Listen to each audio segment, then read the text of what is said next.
কথায় আছে, যত গর্জে তত বর্ষে না। সবার নজর ছিল মোদির হ্যাট্রিক জয়ের দিকে, কিন্তু নির্বাচনে জয় পেলেও একক সংখ্যাগরিষ্ঠতা অর্জনে ব্যর্থ হয়েছে ক্ষমতাসীন বিজেপি। অন্যদিকে মোদি ম্যাজিক অকার্যকর করে দিয়ে নিজেদের অস্তিত্বের জানান দিয়েছে ভারতের প্রাচীনতম রাজনৈতিক দল কংগ্রেস। লোকসভা নির্বাচন নিয়ে সবার কৌতূহল আরও বাড়িয়ে দিয়ে বিশ্বে তুমুল আলোড়ন সৃষ্টি করেছে দলটি। কিন্তু কেন এমন বেহাল দশা মোদির? কেনই বা এত কম ভোট পেল গেরুয়া শিবির?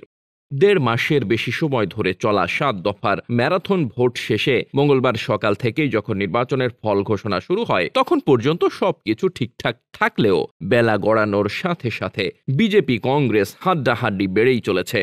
তারপরও আশা ছাড়েননি মোদি। ৪০০ আসন না পেলেও এককভাবে সরকার গঠনের জন্য নির্ধারিত ২৭২ আসনের জয়ের স্বপ্নে তখনও বিভোর ছিলেন তিনি। কিন্তু চূড়ান্ত ফলাফলে দেখা যায় ক্ষমতাসীন ভারতীয় জনতা পার্টি জয়ী হয়েছেন ২৪০টি আসনে। ফলে শেষ পর্যন্ত একক সংখ্যাগরিষ্ঠতা অর্জনে ব্যর্থ হয় তারা। অপরদিকে দ্বিতীয় সর্বোচ্চ ৯৯টি আসন পেয়েছে ইন্ডিয়ান ন্যাশনাল কংগ্রেস। যদিও শেষ পর্যন্ত বিজেপি নেতৃত্বাধীন জোট এনডিএ ২৯৩টি আসনে বিজয়ী হওয়ায় মঙ্গলবার রাতেই নির্বাচনে জয়ের দাবি করেন প্রধানমন্ত্রী নরেন্দ্র মোদী। অপরদিকে কংগ্রেসের নেতৃত্বাধীন জোট ইন্ডিয়া জোট পেয়েছে ২৩২টি আসন, অন্যান্য দলগুলো পেয়েছে বাকি ১৭টি আসন।